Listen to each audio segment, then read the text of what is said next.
took many years ago, when I said to you we would never grow old. Messages I've saved that I never send, cause I don't know you, but I used to back then. I remember that I was drunk out my mind when we kissed for the first time. In the back of your car we passed out counting stars. Promised all these years we'd pack our things and disappear. I never thought I would see you here after all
All right, are you ready to start?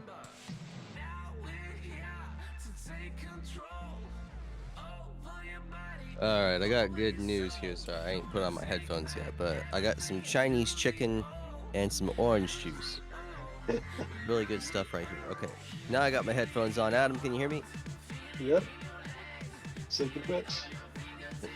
Welcome here to Popology Weekly number 8. I am Red Laser Beam, and alongside with me is Adam the Pig. We're Hello. running random duo rule set again here. We got a tournament with 6 people ready to go. Or you can see the dashboard, the little bracket there as you see it. So nice little 6-person tournament. Single elimination with Boulder and Yeet Boy with some buys. Will be interested to see how the gameplay goes for this one. Adam, who you like out of the field of 6 for today? You know, I think that I would. I did not do the seeds for this tournament, but I think I put them the exact same. I think Mm, that Bulliter's probably favored to win, followed by Eat Boy. mm, Um, I could also see LMS taking it, but I'd be surprised if it wasn't one of those three. gotcha. Mhm. Mm, damn, this is good.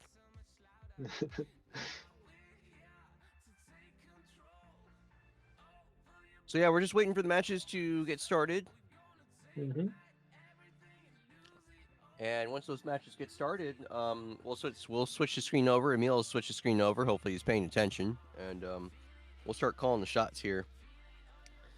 Yeah. I will comment on this orange chicken. I do feel like they made it a little too sugary. Like they got like there's just like I don't know. There's like sugar granules in the damn chicken, but um,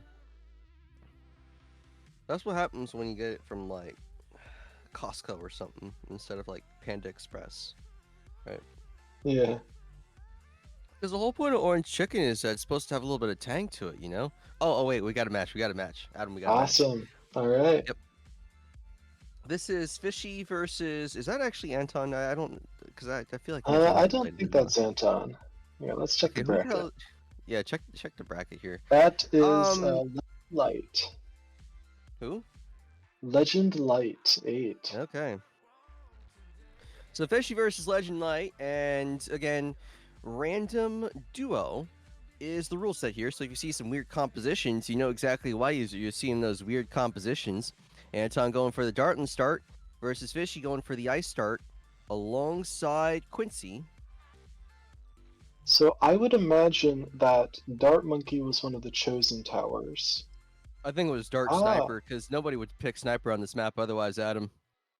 I think that it was Quincy. Yeah, so yeah, I think that Ice and Sniper were probably the random towers, Mm. and I Oh think that yeah, that makes sense Dart there and because Quincy were Anton chosen. just deployed. Sorry, not Anton, but Legend Light just deployed Snowpat. Yeah. So yeah, that must mean that Legend Light's got Ice Monkey, so that's one of the random two, I think. Okay. A little bit of layering coming in here as Legend Light focuses on spaced eco, but Fishy holding up strong there with the dart and the ice. A little unusual tower combination. We don't see this in Hall of Masters a lot. Dart plus ice. I think this is the first time that I've ever realized a Spike-a-Pult can pop frozen balloons. Oh yeah, that's definitely interesting. I didn't realize that was possible either. Mhm. Notably, Fishy is a mobile player, so you can see the layout is a little bit different from how it would be on a computer. Right. A little bit of lag. A little bit of lag here, but I like the Dartling ice configuration here. Um, I feel like it's a pretty strong configuration. I think these guys are. I think the main focus, Adam. I think they're going to be biding their time until these Moabs come around. And once these Moabs come around, it's going to be all hell breaks loose. Yeah, I think so. I think that with two eco strategies on, a decently easy map like this, I think that um, the early game's going to be not too difficult for them to defend. But Right. yeah, on Glade, the Moabs are just so difficult. So Yeah. Now, when Sniper's in the inventory, you got a couple options, but one of the problems with those options with Sniper as an option is just it's so expensive. Um, Yeah. Mm. right now in And the current meta, even after all the buffs to bottom path sniper, the only real feasible sniper rifle or sniper monkey is the middle path sniper. yeah. And I'm expecting that for round 17 we're going to see some top path sniper action, but on such a short map for Moabs, you really need like a deadly precision, a 302 sniper just for regular Moabs. Hmm. And then you would need like a cripple Moab for fortified Moabs. So I just wonder if I think both these guys, I think they're going to want to try and avoid using the sniper as much as possible because the other towers, they do have some ability to just take care of those Moabs. You just have to you have to invest a bit of money into them though. yeah, I am interested to see what they're going to end up going with. Yeah. We see a lot more yellows from Fishy than we do from Legend. Oh yeah. I think it's just a consequence of what happens with Dartling, Adam. Because if you play your cards right, you can defend those early rounds with what is it, 022 Dartling plus 020 Dartling. It's kind of sketchy with like DJ Ben, but you should be able to do that. But Legend Light got his ice up early, and that kind of stunted his eco. Yeah, that's true. And I'm not sure if it was totally necessary with the snowcat, but I guess we'll see. Notably, Fishy's also choosing to send white balloons, whereas Legend is sending black balloons. I don't understand. So black balloons are actually a dominated send, Adam. It's better to do three sets of zebras and 14 sets of whites. It's more efficient Really? and grants and it grants you more eco. Did not know that. Yep, 3 sets of zebras plus 14 sets of whites is more efficient than the equivalent amount of black balloons. Alright. Little not very well known trick to not only fake pressure to your opponents, but also get better, more efficient eco in the process. Sniper coming out on Fishy's side, by the way. Got some ice defense on Legend Light's side. Round 11, the first rushing round came by without any rushes. Now Oh, we're going to see a here's round rush 12. here. Here's a rush coming in. Ooh. Balloon boost. Legend Light trying to hold strong here without boosting, and he did leak quite a bit. Wow. Snowpat, but did not boost. And ecoing with rainbows now. No fear from Ooh. Legend. Absolutely no fear. Great play from Legend. I think he knew, though, that if he exhausted those boosts, he was going to be in a little bit of trouble, even up against an eco player.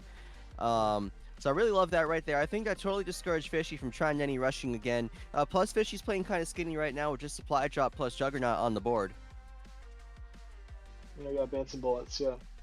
I'm a little Oh, bit yeah, Bounce surprised Bullets. to see Quincy from Fishy as opposed to Churchill. I think Hmm. Churchill's a little more common with these Dartling, or not Dartling, but Dart Sniper strategies. Right. Uh, but perhaps Fishy's just a little more used to using Quincy. Yeah, and the choice for Quincy instead of Churchill, that definitely strikes me as a little odd. Now, Quincy is going to be more effective on round 17 for that Moab damage. So he does complement the composition in terms of Moab damage. Fishy can kind of lay off getting his necessary Moab defense for a little bit longer, but you see nonetheless, he's prepping up for those Moabs. Aggressive Yeah, eco from Legend Light, but rather conservative eco from Fishy as we head to round 17 here soon, waiting for those I'm natural not, purples to come around. I'm not a huge fan of these green balloons. I would prefer to just send black balloons and then stop a little bit sooner, as opposed to sending Yeah, green it's balloons. because the black balloons can sometimes force a little pressure. It's just a lot of it's very dense, and when Fishy's Oh, not sending those black balloons, right, you can't necessarily put that pressure on. good player eco, and So, we're seeing Moabs coming out in camo zebras. oh, here we go. Regular Moab, camo zebras, We're gonna see and a trickle ability. boost. Oh, Fishy also getting a boost from Moab, but it's not going to Ash, matter. and it. Legend Oh, Light's down. wow, that was a good rush and just not a quick enough response from Legend Light. Yeah, just never any. That was really really good awareness there from Fishy. You saw that how he stacked on those camo zebras. That was really impressive. All right, now we've got another match already. This is I'm lost point. Let's see. That's LMS seven seven Okay. seven 0005 All right. against Who's he up Checkered. against Checkered. Okay. And we So we see got Gwen Druid A former class, Druid used to be a classic pick on this map in the early seasons, but not so much anymore. And then you got Sentai with Spac. Yeah, so it Surprised looks about the like Sentai Druid choice. and Spac are the two randoms most likely. Mm. And then Boomer and Gwen were chosen. I'm a little surprised to see Boomer here. There's not a very strong camo defense from LMS. Yeah, the problem here is that he's got to invest in his factory here early, and he doesn't have that factory investment right now. And Adam, when you invest money into Druid early, as we see some yellows headed Checkered's way. Oh, look at Ooh, this! boost from Checkered. Yeah, it burned through the spike pile, Adam. Yeah. I'm surprised. Had they already used their Sentai 3 ability? Mm, I thought that they still had it, but maybe they just used it and I missed it. Huh. man. But yeah, but these guys got to start working up their factory here. You see here, LMS still leaking a little bit. Now getting some yellows from Checkered. I'm surprised Checkered did not go for life buff on their druids. Man, And he so, and now they've missed already opportunity, leaked, dude. so yeah. Yeah. All right, and we see this factory coming out from LMS, but I think it's going to need to be a deadly spikes if you want to be able to defend those camos really well. Mm. Let's Yeah, see. I would have expected to see something like He's not gonna get it a with Seco mortar Tick, or some. Adam. Yeah, What was that? He's not gonna get the deadly spikes in time. Yeah, he'll get it now. Oh, now we'll get it. Okay. All right. There we go. All right, getting eaten away a little bit by these black balloons. Ew, that's quite a bit I'm of eating away, surprised. Okay, honestly. so there's mortar. That's more so what I would have expected Hmm. as a third tower. Um, but Okay. that's really not that much defense right now. It's kind of just Sentai Churchill carrying that. So I wonder if the choice of Boomer, as we do see it getting out here, I wonder if the choice of Boomer is I guess just to help against those ZOMGs, just because the Druid ain't got a lot of Moab damage. I know he's placing a lot of faith there into this factory for camo defense, but Oh, we see a tiny little rush coming oh, out, here we go. Check rush. Yep. reinforcing Sentai ability. Yep, and it does, and it Oh! regrow farms. Wow. Whittled That away was at a the spike very pile. smart Checker reduction. was very faithful in the spike pile there, and just didn't realize that it was inches away from being whittled away. So he didn't want to respond. Thought he didn't have to respond. Needed to respond. Didn't, and lost the game. And I think that was a very smart rush because there were some, there was a druid and a couple of mortars that don't do a lot of damage, but were targeted at the front, and they dealt just enough to tick away at those regrow rainbows, which could then Right. regrow back into rainbows and just overwhelm the Churchill and the Spike Factory. Yeah. So yeah, we got two games so far. A victory from Fishy, a victory from LMS, and now we're waiting for either of those two series to get to game 2. Just need to see one of those set up. Mm-hmm. And again, with random duos, the composition choices are quite unpredictable. I really like this format. It's very interesting. Oh yeah. It's you see some really unusual things like random quad, but there is still some aspect of like strategy that goes into picking the towers. Right. So yeah, I think it's a really interesting game mode. Great opportunity for me to get another bite of this Chinese food. Yeah.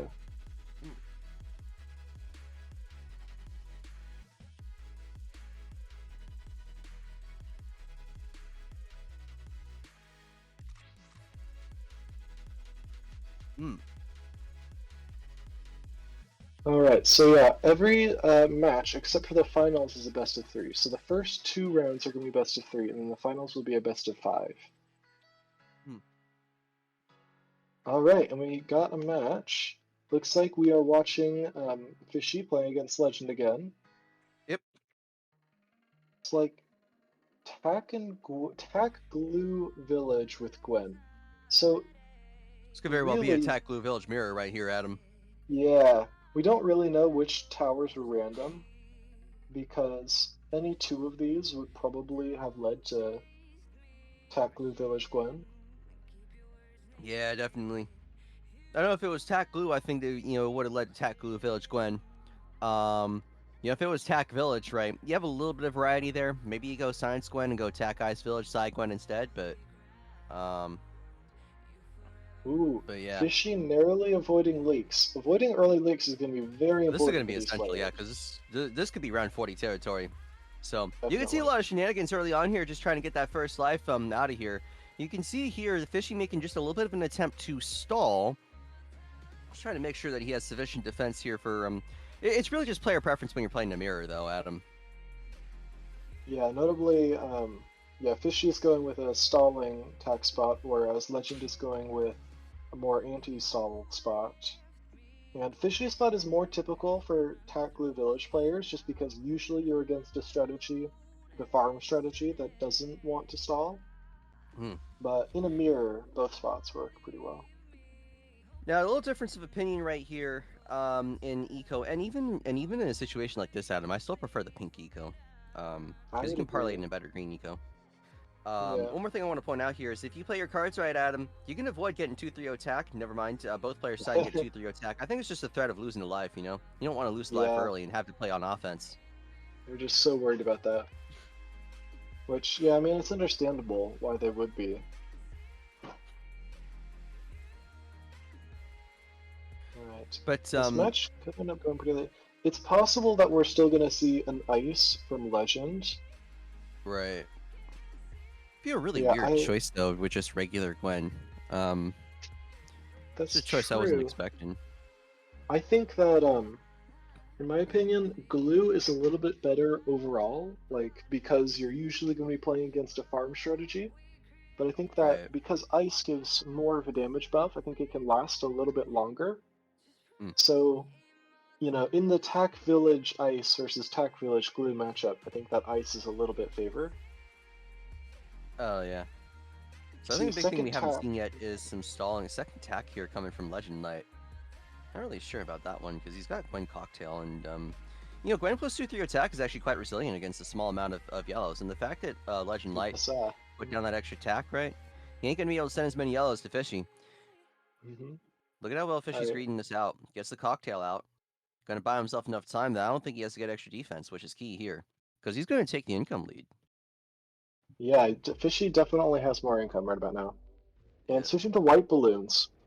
Oh, and we see some yellows coming out, Ooh. trying to force a leak. This is key right To the here, hot because if he shots. gets a Oh, lead. Oh, there goes a there's blue a blue balloon! balloon. Oh no! Wow. Oh no, no, no. That Fishy could be might have the very bad for income lead, Fishy. but he's sacrificed 2 lives, and now Legend Light has a pathway to a GG round 40. Mm-hmm. So yeah, the last That's game ended pretty quickly on Glade, but this game, both players going eco on a really easy map like this, it's going to be tough yeah. for Fishy to win before round 40.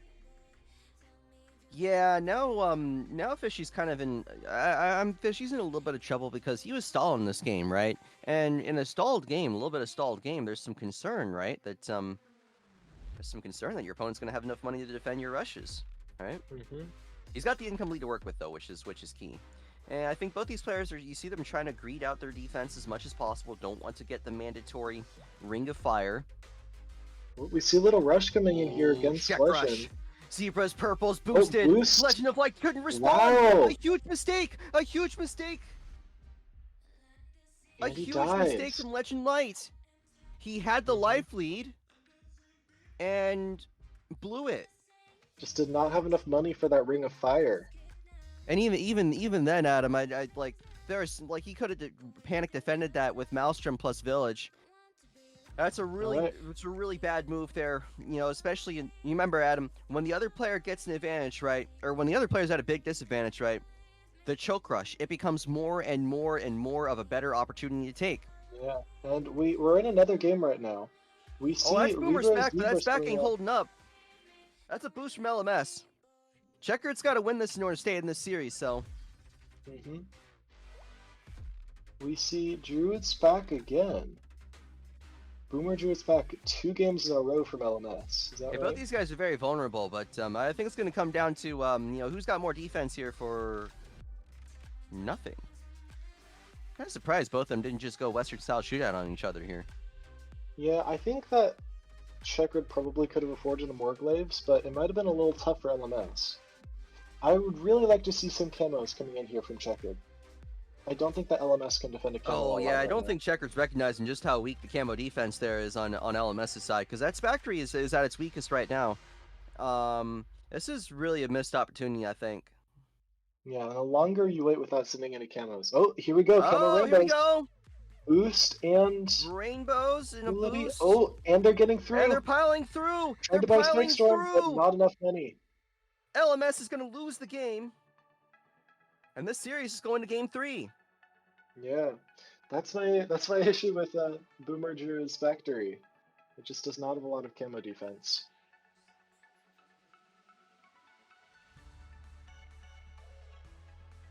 So yeah, I some think very he saved up, and when he did it, Adam, it was huge. It was big. It was good enough to win the game. Smart play from Checker, keeps himself in the series.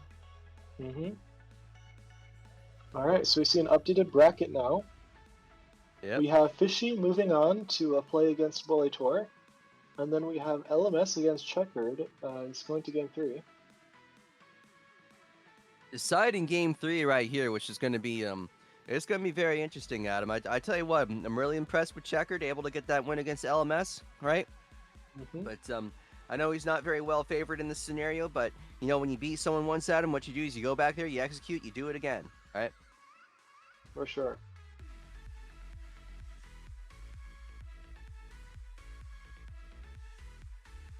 All right, so what do you think the odds are that Fishy is going to be able to have an upset win against Volator? I feel like this match is. I feel like it's going to be like 55-45 in favor of Bolitor. Really? Yeah, because I think Bolitor's good. I think Bolitor's a good player, right? But Yeah, I'd I probably think give him another. better odds than that, to be honest.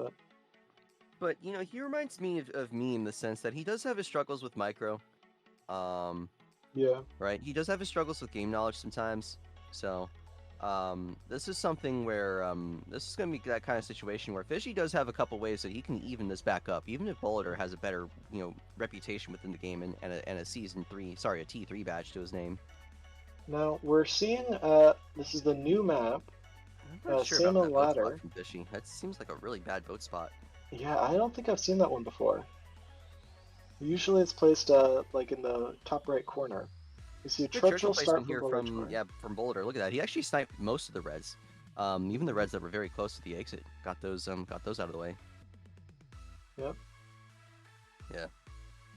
I really like the use of Churchill on this map. I haven't played this map a lot, but Churchill's one of my favorite heroes to try and use on this map.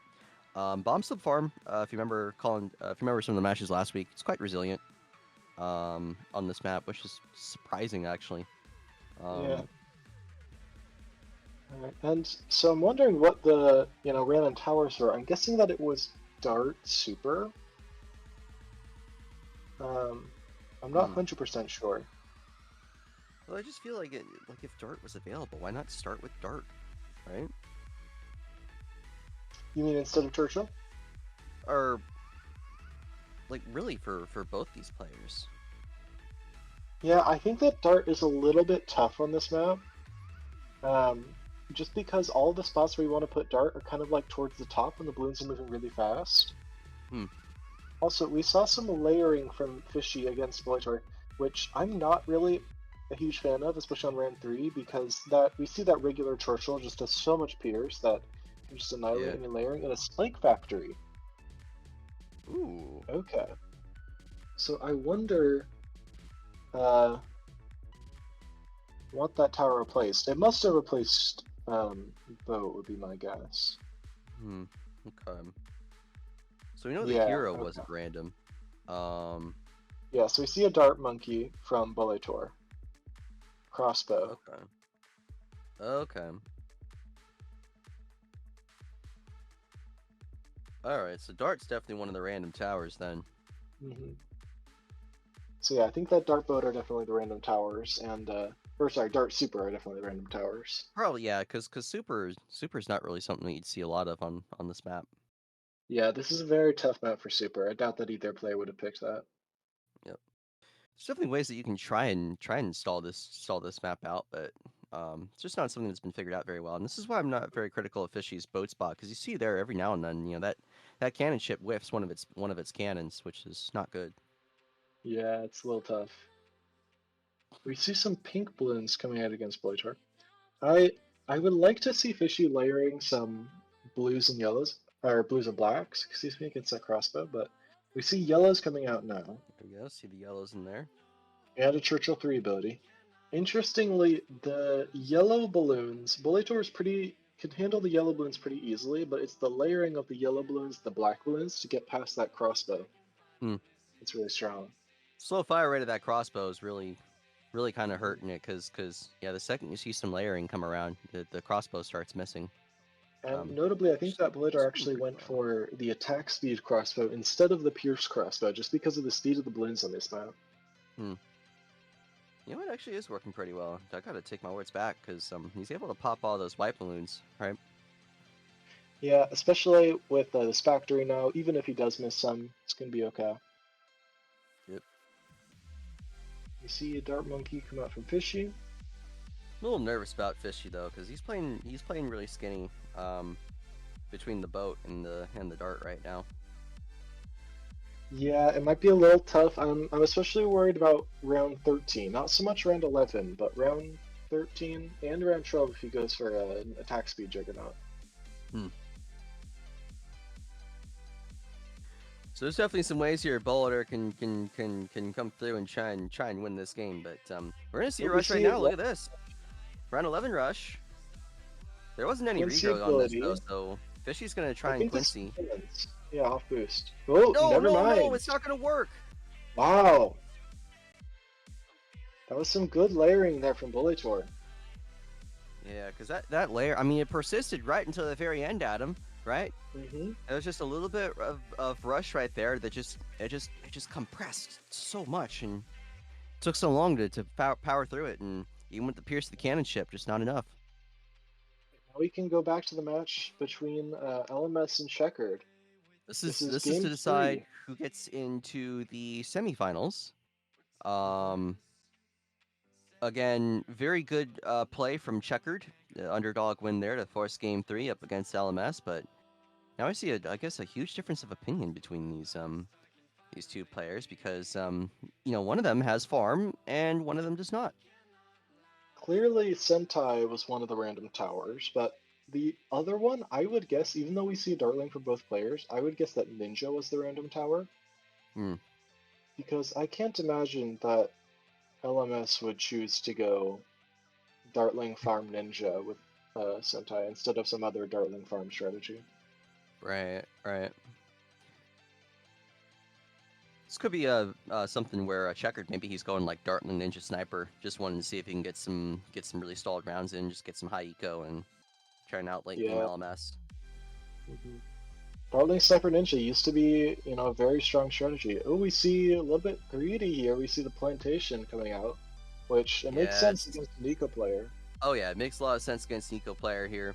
Trying to bait out that check rush from Checkered. It's what he's trying to do. He's playing on the edge here. And I know he's playing on the edge here because LMS, by buying that farm upgrade, he's basically just qualified himself from getting HRP for this round. So Yeah. you got to wonder, how much Dartling help is that Sentai going to need right now? Because he doesn't have enough defense against enough Zebras. Check rush from LMS Oh, headed Checkered's way. affords HRP. All right, Checkered is okay, and uses Sentai 3. I Oh, I'm don't think not the so Sentai sure 3 about is the needed. Sentai 3 right there. That's not a good response. Especially when you're up against farm, Adam. You got to be very conservative in how you use those boosts. For sure. Um, yeah, so we could see. Looks like no eco, so LMS is probably hoping to force out a tower boost on round 13. He might try and bank. He might try and bank, honestly. Yeah, I might. That's true. He's floating a lot. He's floating a lot of cash because he hasn't eco in a long time. Now he's going to Seen a boost little some bit of damage. rainbows, Checkered's way, and Checkered alk buffs his Dartling in response. Oh, Dartling alk ninja. interesting. I think that's the composition on Checkered's side. Yeah. So Checkered definitely has a better late game then. Just a matter of whether or not he can make it to the late game here. I'm See, getting a little bit of lag on my end, but See, the big thing I'm concerned about right now is that Checkered actually burned so much money. Bought that HRP early, outbuffed the Dartling to defend the rush. And why I'm so concerned is that Checkered is not able to punish what I think is Dartling Ninja Farm's probably weakest part of the game right now, which is it's just right now, because HRP by itself, it ain't going to be able to handle a good rush, right? yeah, exactly. But yeah, with an eco strategy, again, I mean, with Checkered having an eco strategy and LMS having Sentai Churchill, yeah, it's just not able to punish it at all. Yeah, no rubber to gold here is really kind of hurting things right now, and I know Checkered's playing kind of scared, but I think this all goes back to Adam. This goes back to when he used that Sentai 3 against that rush where he bought HRP, right? That kind of forced him to a position where he had to alk buff on the rerush. Yeah. And if he doesn't have to alk buff on the rerush, right, that's alk money that he could spend on the rubber to gold. I think the big issue right now, Adam, is that if he tries to sell the alk into rubber to gold right now, LMS could actually just fire back with a check rush, right? Although maybe Sentai 3 could handle the check rush, It's true, and Sentai is also leveled up to level 7 by now, which does increase his damage. So, yeah, I think, I don't know, man. Because I see LMS getting away with murder the way that he's running this black eco, and Checkered is missing a huge opportunity to profit off of these group blacks. Because what comes after group blacks is group pinks, and the group pinks ain't generate as much money. Yeah. And we see some group pinks from Checkered here. Okay. So Checkered's got pretty good eco though. Okay. Mm-hmm. That Dartling spot where he's been aiming there has probably been a good help. So. Ooh, fortified Moab coming out from LMS. Interesting check right here, because LMS, if he wants to, he can pile on late to this F Moab. Now, by itself, it's not going to force enough of a response. Oh, and no, also an F Moab coming in side. Yeah. Checkered. Yeah, I'm not a fan of this F Moab from either player, actually. Yeah, no, just LMS had to pile on that F Moab in order to force action. He didn't. And Checkered had to pile on something on his F Moab to force action, and he didn't. We see another F Moab coming out. Here we go. Yep, one F Moab, a couple of zebras. LMS going to pile on some more zebras. Ceram's layering. Yeah, a boost coming from Checkered. It looks like Boost is going to defend this. Yeah, this is going to be the defend right here with the boost action. There you go, action complete. Checkered really defends on boost. I really wish that we saw perishing potions from Checkered, middle path out. I think it's I think it's fine because he just wanted to be an eco fiend, Yeah. But so if you're LMS, do you send ZOMGs Checkered's way? Yeah, I think that you send like one FCMG. He's thinking about it. He's thinking about it, Adam. I think he's got his finger on the trigger for it. Oh, a regular ZMG. Okay. Okay. This will force a lot of action right here. All right, it is Ninja, of course. Yeah. We see a sticky bomb coming out.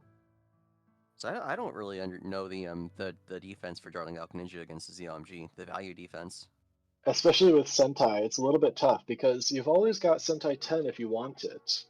It can, pop down the ZOMG or the BFBs into ceramics. However, the ceramics are then very challenging to deal with, so you might need something like Sabotage plus Rocket Storm. Sabo plus Rocket Storm probably good enough here, but you can see here. I think Checkered's got a Rocket Storm this rush because LMS is coming back with some Rigo Rainbows. He's going to try and boost alone. I'm not sure if it's going to be enough right here. Big moment of the game. Alk buffing the Dartling. It's going to be close. And it defends. Wow. Very close.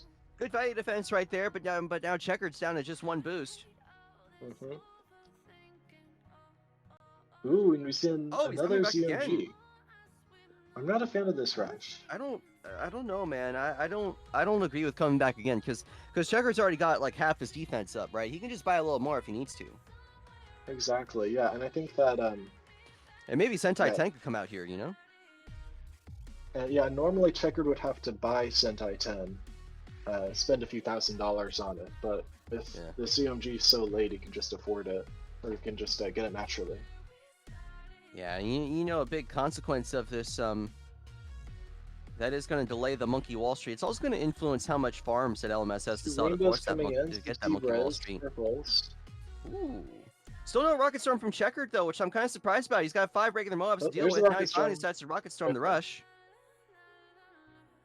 It does look Now, like the LMS Rocket Storm is definitely needed. Yeah, LMS still in line here to get his Monkey Wall Street by the end of round 25, except no, he's not, because he... Yeah, if he sells his HRP, I think he can get it. He's going to try it there we here. go. There he goes.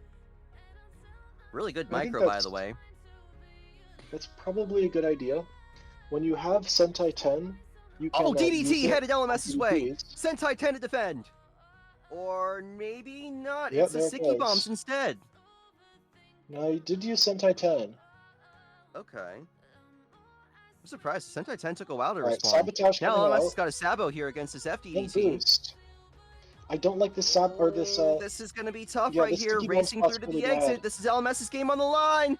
Oh, it's close. He's going to lose. Damn. Honestly, I think that was just a bad Sticky Bomb spot. You saw when the DDT, as soon as the first Sticky Bomb exploded, when the DDT was in the top right, it did not have the range to reach it for a while. So if it had just been a little bit, higher and more to the right, then it could have popped out a lot sooner. That's a rage-inducing way to lose the game, Adam. I've been in that position before, and that was the game right there, Adam. If LMS defends that, he has a very high probability of winning, and I'm just...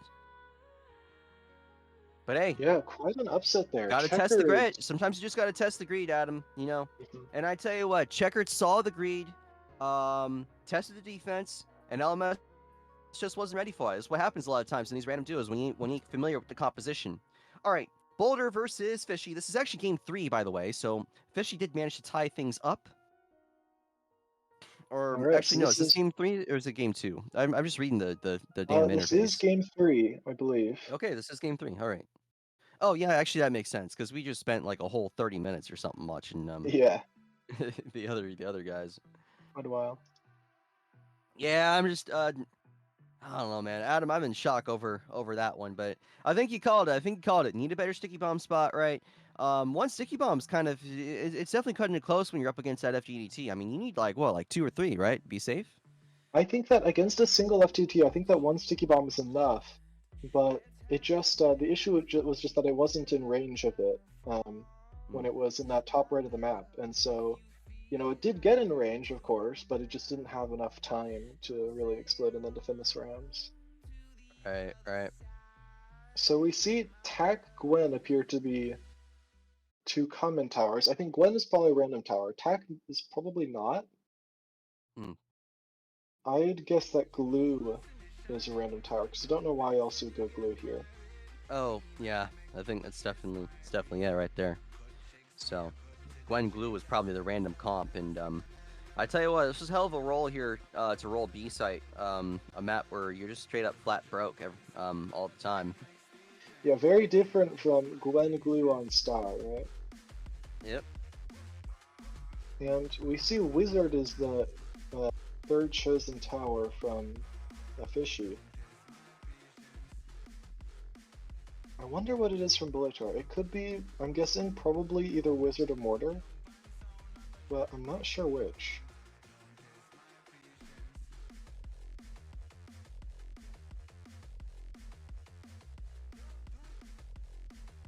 Both players obviously playing an eco strategy, because on this map, if Glue is one of your 3 towers, you really can't play a farm strategy. There's nothing that defends both early game and round 11 that will let you go farm.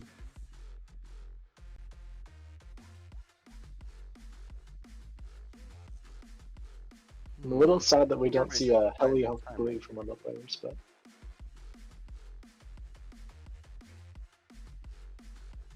I know that I am personally very skeptical of eco strategies that play Tac Wizard, because I think that if they're ever... Oh, we see yellows coming in here in a cocktail. Cocktail. Not I'm with a you on huge that, fan Adam. of Go that on. stuff, but what was that? I'm with you on that, but go on. Um, I'm not a huge fan of the attack wizard with eco usually because I think that when it's against farm, the farm player can usually kill through boost on round 11. Mm. But in an eco mirror, okay, we see mortar from Volator instead of wizard, Mortar which will be a fun choice. I mean, I think everybody prefers Mortar versus Wizard nowadays because I, I think it's just I don't know, man. Mortar's just so good. It's hard for me to explain. yeah, both towers have been nerfed a lot, but the nice thing about mortar is that it's much easier to kind of live on the edge, and you don't need all of your defense on like middle of round 10. Whereas with Oh wizard, you yeah, really need to get stuff up early. yeah. Because then Like you we see see Fishy on getting it up. round 9, Fishy selling the blade shooter for it. So a big issue for Wizard is that Group Black Eco can actually get through a Necro, continuous Group Black Eco, unless you give it That's some help. true. And Gwen might help with that a little bit, just with the burn effect, but we'll have to see how it goes. So I think the big thing here for Fishy is he's got to respect the liquidity. If Bowler starts saving up, he's got to prepare for that rush, right? He's got to prepare for these rainbows because if Bowler sends enough, right? Yeah, I and mean, just he buying a can check blade him right shooter then and there. straight up, which I kind of like actually. I think that he kind of needs to do that. Oh, we see a rush coming in here from Oh, rush Fishy. headed Boulder's way, and I Boulder like this rush. boosts. Wow, that was not That was necessary in not a my boosted. opinion. That was not a rush that needed to be boosted. Purple's headed Fishy's way. Oh, they do not do enough. They didn't do anything, Adam. They forced boost Well, they did actually. force They did boost. force Actually, yeah, you're boost. right. Both players off boost. So, big question here. Remember, Maelstrom's on the board in case either player needs it. So, I'm really surprised that Fishy didn't re-rush. a rerush from Boulder. Fishy gonna Maelstrom to Forcing defend. Maelstrom. Sells the tackle. Boulder will come back. I'm really surprised they didn't see a re-rush from Fishy here. I guess he was just worried and really wanted to afford that Maelstrom, but Yeah, I think that's what it was. I mean, but another thing we got to think about, Adam, is that Mortar Duet it will die to a big enough R Rod. I know Boulder's got Gwen on the table well, here, here but is that here we go, R-Rod. here we go. Rush from Fishy. Gwen cocktail on And the there's the board Maelstrom. and a Maelstrom. We see a re-rush. Fishy coming back. And again. This one's got Cerams on it. The Oh, Maelstrom and on he's the gonna go for another board. Maelstrom. Micro Okay, from okay. I Boulder like to defend. that. Not willing to use the boost. Does Boulder come back? Fishy barely has any defense on his screen. Yeah, Blader could just kill Fishy right now. If he just... Well, he just maybe needs to not through the commit. He blade just shooter. needs to commit. I think he's scared about the Maelstrom, though. I think that's what he's scared about. I think he's misjudging the situation, Adam. Yeah. Now it's round 17. Moab's available here. There's a Moab coming Moab in. headed Fishy's way. And a layered And rush. a Okay. rainbow's underneath.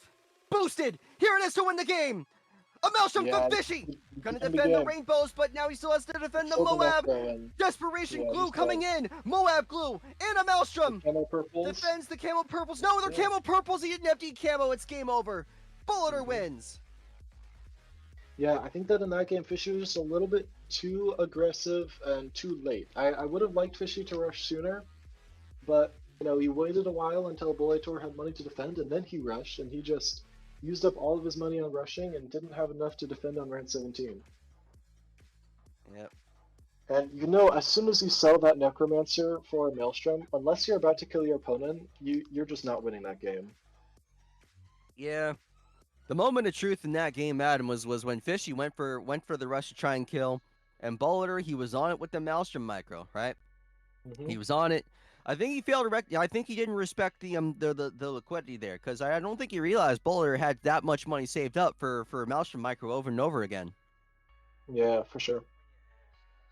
All right, so we're waiting to see Yeet Boy versus Checkered, and then the winner of that will play against Sploitor. This is gonna be interesting. I tell you what, Checkered, he's been crafty, dude.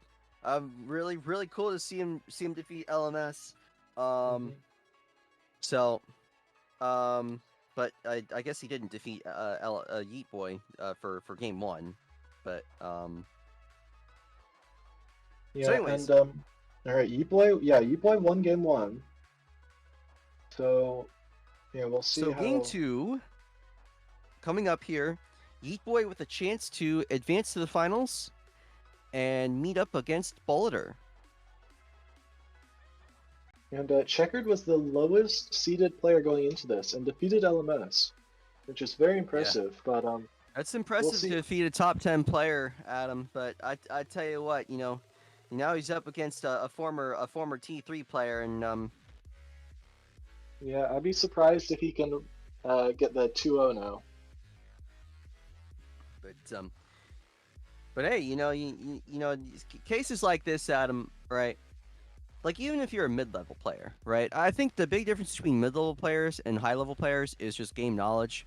And if we get a role for something that Checkered knows pretty well, right, and he plays it well, he can be competitive and he can potentially win the game. That's true, and that is part of the randomness in random duo.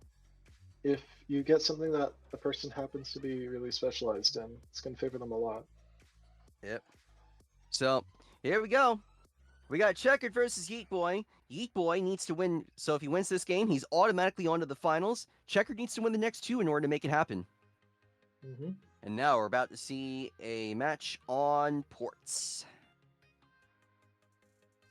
Ports is going to be one of those ones which this is quite a brutal map, I think, to have a suboptimal composition on. Probably going to end pretty early. We've seen all of these games, I think, have ended on or before round 17, so. Looks like Cyber. Yeah, I think we've had like one or two matches go round 18 or later, but that's about it. Oh, have we? Yeah. Oh, that's this true. match could very well be over that before was round introduced. 11, Adam. The way that we've been polling. So. And especially with random duo, there's a chance that you just don't get the towers necessary to defend. Yeah. I've seen many a druid player die, or get like 3 boosts forced by round 9. Yep. Science Gwen, that's an interesting choice on Ports. I'm not sure about that one. Because there's a good Science Gwen spot, but you have to remove a crate in order to do that, and crate removals are $500 on this map, which is so pricey. Yeah.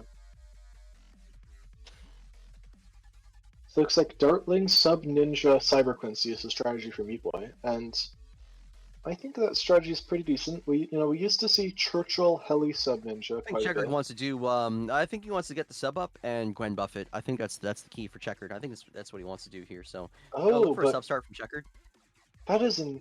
I'm not a fan of that sideline spot. I don't think that reaches the.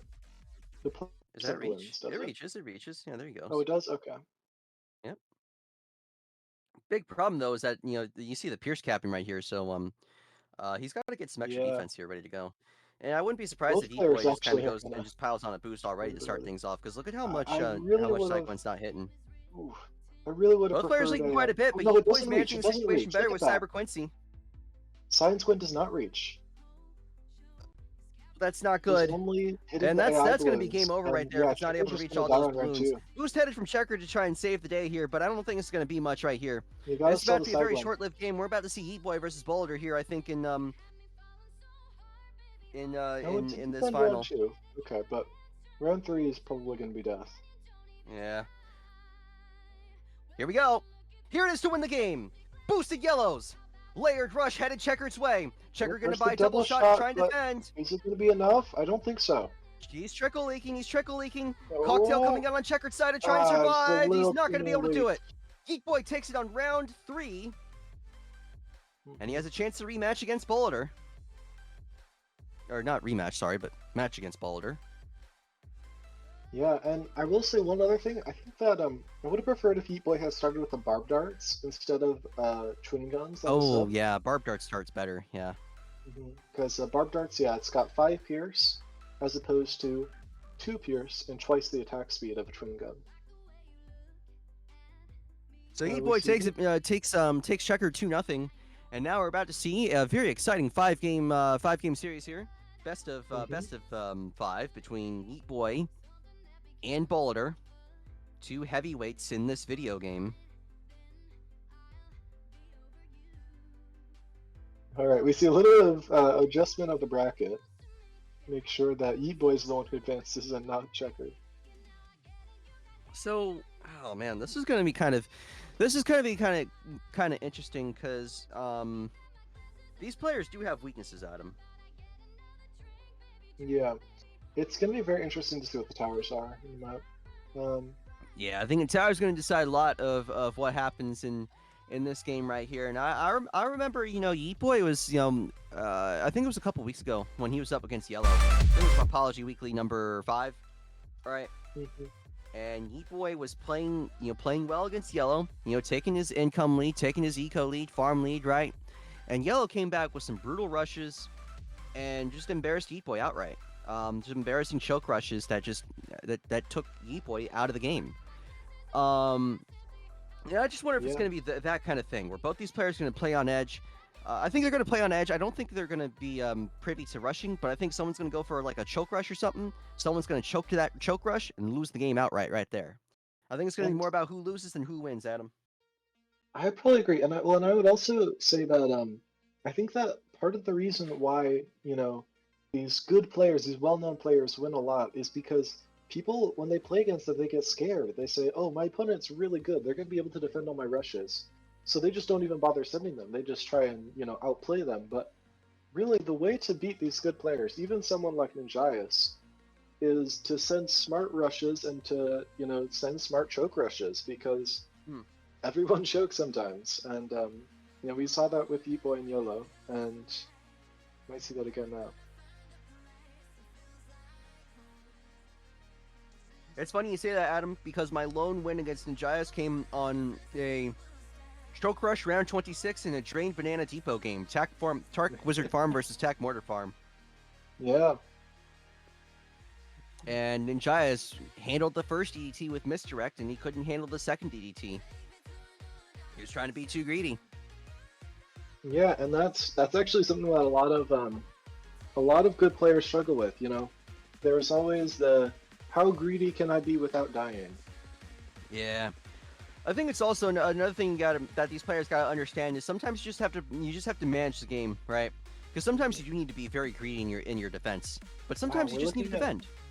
Striker Heli Mortar Farm. I'm guessing Ooh-wee. Heli was probably one of the random towers, and either Mortar or Farm is the other. All right. So Bulliter versus Heat Boy. Two former T3 players going at it in a heavyweight final set. Yeah.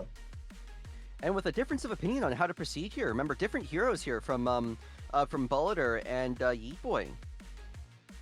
Now Yeah, we see the heli coming out from Bulliter. I'm thinking Farm must have been the random tower, because I'm not sure why you would go Gwen with Heli Mortar. Hmm. It could be like Gwen Helialk Farm from Bulletor. I guess we'll see if he starts to send group blues. Okay. Well, they're yellows, so it's Oh, probably Space Farm. Yellow's right there. Yeah, that's a sign of an eco strategy right there. Oh, sorry, not eco, Yeah, farm strategy. Yeah. But disconnect between mind and mouth, Adam. Happens sometimes. It's, First farm yeah, coming there's out the from farm. Boulder and farm from Yeet Boy. I like these yellows from Bulletor. They're forcing a lot of leaks on Yeetboy. Oh Yeah, yeah, he's he's trying having to trouble here. He's got to get that get quad that darts in order to quad dart, stay but persistent. yeah, it's tough. And it's not like the same thing's actually doing anything to Bulliter, because Bulliter just deployed Gwen Cocktail to stop the pressure. Mm-hmm. Something that's kind of important, Adam. Whenever you play against another composition, you got to recognize the composition's weaknesses, right? And you play to punish those weaknesses, right? We see Pursuit from Bulletor, which I think that might have been a misclick. Yeah, that had to be a misclick. It's not too big of a misclick because it only cost him like a short amount of money, but definitely panic right there. Oh, boost from Yeet Tower Boy boost from both players. and a tower boost from Bulliter. I missed that one. Damn. Yeah, it looks like Bulletor's gonna go for the Razor Rotors most likely, whereas Yeetboy's probably just gonna go for a second heli.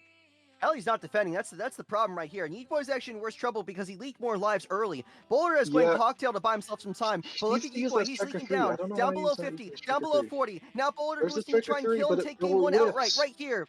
Oh, Striker Striker 3's 3 is missing. missing. Striker 3's missing. Wow, I know. I 18 just noticed lives. that. No, I've been no, noticing no, that for no. oh, the lives. Oh no. Yeet Boy's down, is he? Yes, he's down. Wow.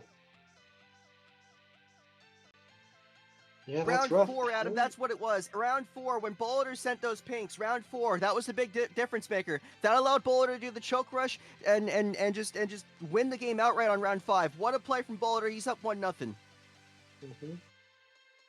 And I think that we're also seeing their, Helly without like a good DPS hero like Gwendolyn or Pat. It's pretty tough round 5. Even with the 2 quad darts, it's something like $3,000 of defense, and it's not really defending that well. Yeah, it's just that was the difference in game knowledge, and I tell you what, Bollitter really surprised me. I think he knew the game very well in that situation, and I feel like E-Boy is going to be hard on himself for that one because he's been playing this game a lot longer than Bollitter has. And we see Stars the next map with Gwendolyn, so we could see Taklu Village again. Well, this could be interesting here. When it gets to these long eco games, Adam, I think again it's all about game management. It's all about those little things to make a big difference. But we'll see the composition that's prepared here, and we'll see what they actually have to work with. Sub Spike Factory Farm. Wow. To be honest, that doesn't sound like too bad of a loadout, but I think that round 30 tight ZMGs are kind of like the end cap of this game. Yeah. I don't see any way to defend those, really. Yeah, I don't think Bollitter going to have a problem with the early game, because, you put Gwen and you put Sub together, right? And those two are like bread and butter, right? Yeah. But it's Gwen and Sub instead, right? Yeah, Gwen, so Reactor and Cocktail. Reactor, pops down all the purple layer, and then the Cocktail cleans up the rest. And so there you go, the Gwen Sub start. I don't think there's going to be too much concern here about these guys staying at 150 lives. But there you see Gwen's Sub are likely, well, I don't know. It could have been the 2 random towers, but... Yeah. I'm guessing that it was Spike Factory and Gwen. That would be my theory, but it's honestly tough to know for sure. Yeah. We'll figure out soon enough what kind of compositions we're dealing with as we go around here. Emil, we need a swap on the interface here. We need to swap names. Yeah. So Eat-Boy on the left and Bollitter on the right. There you go. And some yellows headed here Eat-Boy's way. Taking quite a few leaks. And yeah, we see Eat-Boy buying the Oh man, I think he was a little late to the cocktail. He's not using the cocktail. He's gonna kill himself if you don't use that cocktail. This is really rough. Eat-Boy. Okay, Eat-Boy, I love you, but that was definitely a time where you needed the cocktail, because now look, he's down all the way to 24 lives, and Bollitter has a chance to 2-0 him if he's not careful. And this is another case where he bought the twin guns before the barb darts, and I really would have preferred to see the barb darts come out first. Yeah, I just I don't understand what Eat-Boy is doing right there, because he's put himself in a very compromising position, because now he's gonna have trouble Greet defending at him, because with Sub Gwen, I mean, you're okay if you take a couple leaks, right? Sometimes you do defend off boost, but with a couple leaks. But now Eat-Boy has to decide, oh shoot, if he sends a big enough rush, am I gonna die because too many balloons are gonna leak, right? Yeah, am I just gonna lose like 50 lives and die? Whereas Bulletor doesn't really have that worry. Yeah, I mean, like, I guess Eat-Boy didn't boost, but he didn't cocktail either. Eat-Boy gave Bollitter 128 lives for free. Yeah, weirdly, he bought the cocktail on round 3, but then I don't think he used it, did he? Yeah, I don't know. And now he's leaking more. Now he's leaking even more, so... Yeah, problem is he doesn't really have chip guns. I don't know. Yeah. I guess he's trying to greed, but greeting with 15 lives, it's not going to work out. Look at this, Adam. He's greeding, but he's behind on the farms. He's greeding, but he's behind on the farms. Yeah, he still ain't got the chip guns, right? He's down to 4 chip guns, which it's just not going to work out, Eat-Boy. Oh, I'm so scared. This is gutsy. He does get the plant, but Bollitter could pressure. So I Yellow's coming, trying to force the cocktail. Huge point of the game right here as Heat Boy decides not to cocktail. He's going to let a couple lives leak. Oh my god, no! Oh, game over right there. Heat Boy's still going to be alive with just barely any lives on screen. Down to 2, down to 1, life. but he's still alive. Wow. So greedy by Heat Boy. Oh my goodness. Heat Boy has used up almost all 150 of his lives, but he's still in this game, and he actually still is fairly competitive. Again, the problem here is that Boulder has a chance to choke rush him. Yeah. And, you know, he's just going to have to buy a little bit more defense than he otherwise would to make sure that doesn't leak any lives. Round 10 coming up, and Heat Boy still wants to farm.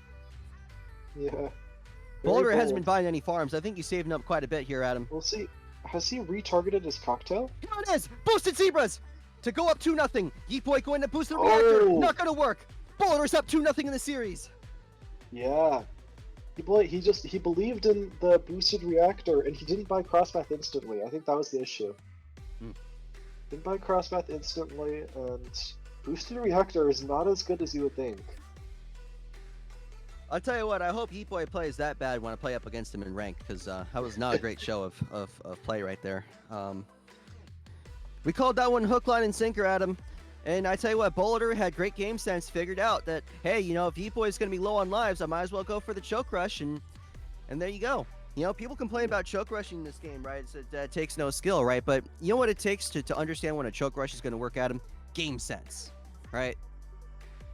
That's true, and, you know, it takes a lot of skill to defend choke rushes. I mean, the reason, you know, even if a choke rush is theoretically defendable and be in a better position if you defended it, I mean, you gotta realize that your opponent's not gonna play perfectly. Like, just assuming that your opponent makes every play with, you know, doing the exact thing that they're supposed to, it's just not the case. So. All right, so Heat Boy's got to get things back in. He's got to get things contained here again. He's down 2-0 in the series, right? He's got to deliver 2 wins here to try and even things up and see if we can get that game 5. But again, just not great gameplay from Heat Boy so far. These 2 losses have come in just rather embarrassing fashion. It's very unbecoming of a player with a T3 badge. We do see that he apparently forgot to target his cocktail on round 11. So I think the issue is that his cocktail was at the intersection, whereas it should have been like towards the end. Yeah. So that purples didn't. So it got dissipated by the purples. That's the problem. Yeah. And I mean, even if he defends that, Adam, right? That's cocktail plus boost. That's exhausted. Yeah, that's true. And so I think he probably would have had to sell some farms to find a re-rush on 13. For sure. Alright, we see Churchill against Snowpat, and here, I'll actually check landing towers on this time. Bomb shooter and ice monkey. Huh. Bomb ice. Well, it's going to be kind of difficult to play around, Adam. Those 2 towers don't have very good synergy at all. Yeah, we see Bomb Ice farm from one player, and Dartling Ice Bomb from the other. Oh, now a difference of opinion right here. So, Sub-ice, maybe? Dartling Ice Bomb, Bomb Sub Ice. Yeah, it looks like difference in heroes and difference in towers. So we saw Dartling Ice Snowpat for a while. It was meta. Obviously never with Bomb, but there's a lot of contemplation going on here, Adam. I'm not sure if these guys really know what they want to play. I think Boulder knows what he wants to play. I just don't know if Heat Boy knows what he wants to play, and he's got to choose very carefully here, Adam. Yeah. Because this could be it for him. Bump the dice. And I will say that, well, I'm trying to think, you know, which of them has a better late game. I think that, the way these games are going, Adam, I'd be surprised if we make it a late game, just the way. Yeah, that's true. That's true. All right, here we go. Boulder on the right, Heat Boy on the left. Match point for Boulder. If he wins the tournament outright. The latest I would expect this going is round 22. I think that Boytor would have a tough time defending that. Dartling start for Boulder. Meanwhile, we should see the Churchill start from Eat Boy soon. Got to make sure to dot those P's and Q's at him. Don't lose too many lives, Eat Boy. Got to keep this game in reach. Eat Boy losing quite a bit of lives, but he gets the Churchill down at about 70 lives, so he actually is in a manageable position right here. Yeah, that's a pretty typical life count for Churchill player on Reflection. So yeah, he should be able to manage this. I know it's not the best situation in the world, but at 69 lives, he's rolling. That's nice, right? Yeah, this is a nice number. Yeah. Yeah, and I think that with him playing Eco, he's gonna have some money to spend on subs early game. And I think he's actually gonna have a pretty okay time with this life total. Mm. We saw him greed a lot with his farms in his previous games, but he doesn't have the option to do that this game. Yeah. So Churchill will be quite resilient here. I'm curious to see if Boulder's going to try anything to try and peck a few lives off him, but there you see the sub coming in. And I like this right here. Get that sub in there, help it kind of dissipate really dissipate those naturals, right? And I like that Bulletor isn't sending yellows here. I don't think that it's very good to layer on regular Churchill. But we also saw that Eboy did not send group blues until like halfway through round 3, which is a little bit of a mistake. See, think pink's it's coming out now. so when it comes to these maps where defense is like really tight, Adam, I think it really depends on the stall. Because if you get a lot of stall, you want to be sending those group blues. But I've been playing quite a few games recently where I just straight up don't go group blues if I feel like I need the money for defense, right? Because them group blues, right? It's very inefficient eco. That is true. So worst case scenario, you can always just send your group reds on round 3, right? Send your pinks on round 4, and just parlay into more greens on round 5. Yeah, and this airburst is going to be anti-stalling a bit. We're going to see. Eventually, Bulletor is going to have to buy this middle path, but with the Snowpat, he can wait quite a while against green balloons. Yeah, he's holding up. He's holding up pretty good right here against these greens. He probably would have to layer a bit. Here he does go and try and layer some whites there. Okay, he's all right. Yeah, just a little check right there. Boulder playing extra safe, not letting those balloons go by. But I think it's better to play like that than to play like Eatboy in that previous game.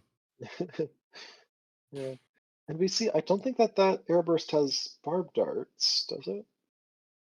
Don't think so. You know what it is, Adam. I think he's trying to parlay he's trying to parlay that into plutonium. Yeah, for sure. Later on. Yellow's headed Boulder's way, and Eatboy's way. Yeah, Bulletor is definitely going to struggle more with this. He's trying to hold here without buying extra doing defense. a good job, but oh, okay. Right, he's able to hold here. Eatboy, look at that, a little bit of layering right there. Wow. Yeah, I've forgotten how good Snowpat is against these group yellows. Because actually, Eatboy is the one who's leaking a couple lives. He is trickle leaking a little bit here, and I think Boulder's seeing that. He packed on a couple micro layers right there just to get Eatboy down a couple lives. Just remind Eatboy, hey, you gotta manage those lives. You know what? I think that is actually barbed darts because I can't imagine him be defending this roll without it. Right. We see a little bit of a speed ahead. We're on round 9. One of the streams is a little ahead of the other, so we're watching Eatboy's perspective right now here. All right, and looks like. Yeah, it's definitely got barbed darts because he's going yeah, you're right. The other sub's got barbed darts on it. Yeah, there you go. Personally, I would have preferred Reactor to be in the top right. I think that but we see you probably didn't want to sell the other the airburst because it could become something else. But complete stoppage of eco right now as players prepare for their mandatory defense. You see the ice shards, the 022 Dartling, and very prepared to buy a cryo cannon. Bulletor is. Now Bulletor wants to eco, and Eatboy wants to eco, and he wants to check him with some camo zebras and purples. Well, this is going to force Snowpat out. Snowpat, yeah, I'm not a huge and fan the of this cryo rush, cannon though. buy. Okay. I mean, forcing cryo cannon's decent, but you don't really have a lot of money to re-rush. And I think that he can. Problem is he doesn't have a lot of. Yeah. He's gonna try it again anyways. Look at this. Oh. Who's from Bulletor? Because now, I mean, like, what is he gonna do? Is he gonna all out by selling his reactor? He can't do that because if he does that, Bulletor can just re-rush. Oh, the zebra, the Let's. He's going to. Re-rush from Eatboy. Oh no, he's not gonna Here sell it is it. to win the game. Selling everything! Is it? This is for game 4! And the Oh, icicles it's gonna is get hitting through! AI. Oh my Heat Boy's goodness. done it! We're headed to game 4! Icicles hitting AI is definitely what ended that game. Yeah. I just realized actually, problem with Bullet trying to counter rush while that was going on at him is that if he just sends purples, Yeet Boy can actually just Churchill 3 and defend that. Yeah, Churchill 3 and Boost would probably defend purples. Yeah. So Bullet had no choice but to go full on defense right there, and I tell you what, it was gutsy to sell the reactor, right, Adam? I know you might have had your doubts about it, but he went for it.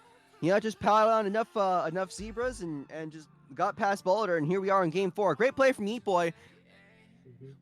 And I think that, the real reason why that didn't defend is because Bulletor just wasn't considering the icicles AIs, targeting right? the AI LEDs, yeah.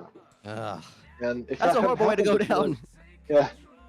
But I've got memories of that happening on Inflection when Dartling Ice Farm and Dartling Ice Boat were meta, and in the time since then we've just lost all experience with Dartling Ice. So that's why you gotta remember your other targeting, right? You gotta remember your close targeting. Gotta remember your strong targeting.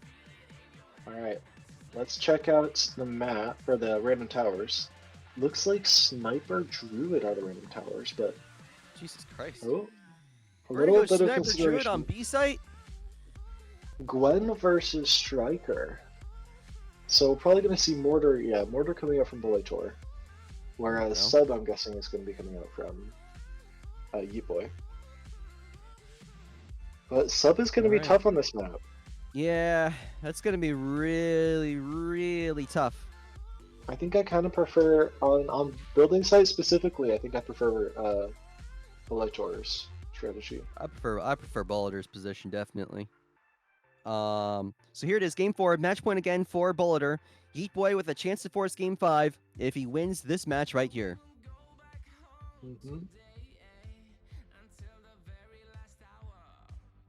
Yeet Boy on the right, Bulleter on the left. It's Druid Sub Sniper versus Druid Mortar Sniper. We see Druid start from Bulletor versus Gwen start. Gwen start from Yeet Boy. Gwen start's gonna be a little bit rough. Yeah, it's a little rough.